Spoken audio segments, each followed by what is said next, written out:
Halo sahabat Masul Hadi, mari tetap menjalani hidup dengan penuh semangat, terus menebar kebaikan dan berbagi dengan sesama. Kapan hari saya mengikuti sebuah seminar parenting yang diadakan oleh sekolah anak saya.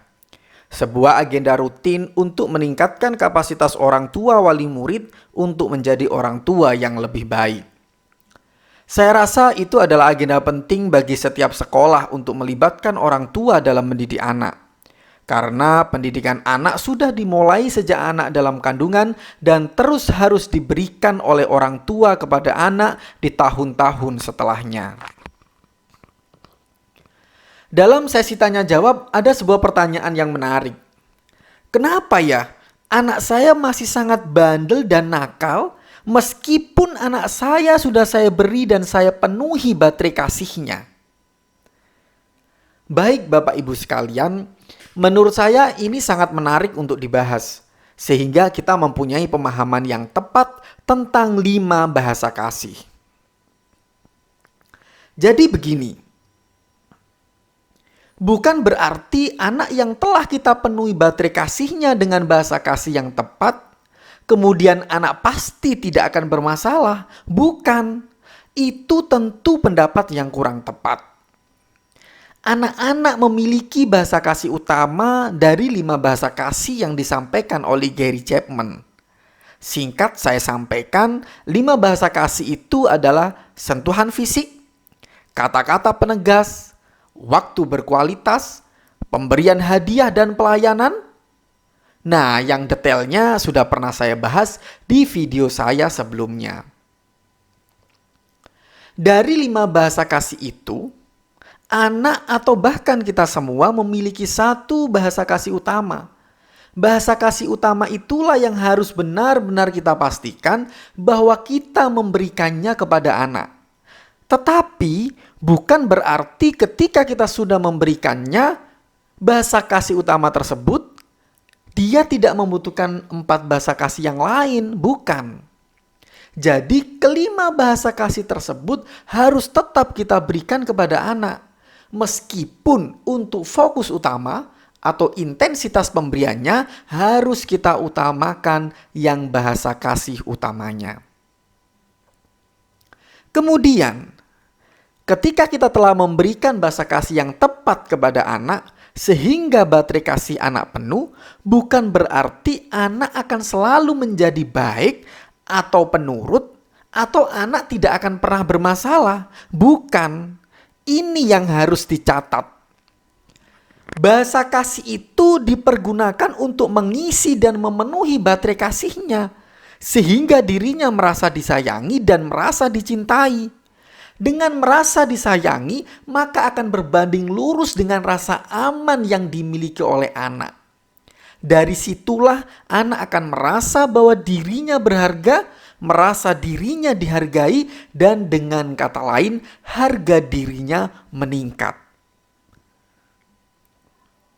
Setelah itu, tugas kita belum selesai. Tidak cukup hanya memberinya bahasa kasih. Dalam mendidik dan mengasuh anak, bahasa kasih ini paling utama. Tapi setelahnya kita harus mendidik anak untuk tahu mana yang boleh dan mana yang tidak boleh. Atau memberikan rule atau aturan dalam berkehidupan atau bermasyarakat. Inilah yang akan menjadi kontrol dalam perilaku anak. Kenapa seperti itu? Harus mendahulukan bahasa kasih daripada rule atau aturan sebagai kontrol dalam mendidik anak. Begini, ketika anak tidak mendapatkan bahasa kasih yang tepat, sehingga dirinya tidak merasa disayangi, dan kemudian diberikan aturan atau rule sebagai kontrol, maka yang terjadi itu hanya dianggap sebagai pengekangan, pembatasan, atau bahkan kebencian.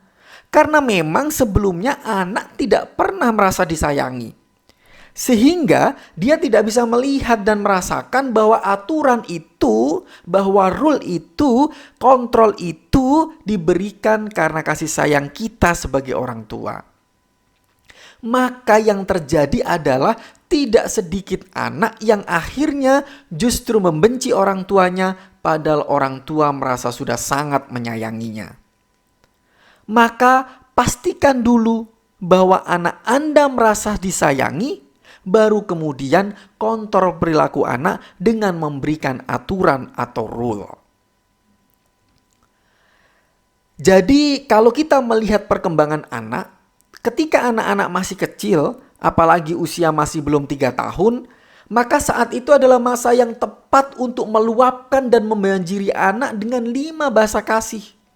Baru kemudian setelahnya kita bisa memberikan aturan atau rule kepada anak sesuai dengan tingkatannya. Jadi, hal penting yang harus kita ketahui dalam mendidik anak adalah yang pertama, penuhi dulu kasih sayangnya. Penuhi baterai kasihnya dengan 5 bahasa kasih yang tepat. Baru yang kedua, beri kontrol dalam perilaku anak dengan rule atau aturan yang berlaku di masyarakat sesuai dengan perkembangan anak. Kita tidak boleh hanya memenuhi bahasa kasih anak tanpa memberikan kontrol pada perilaku anak.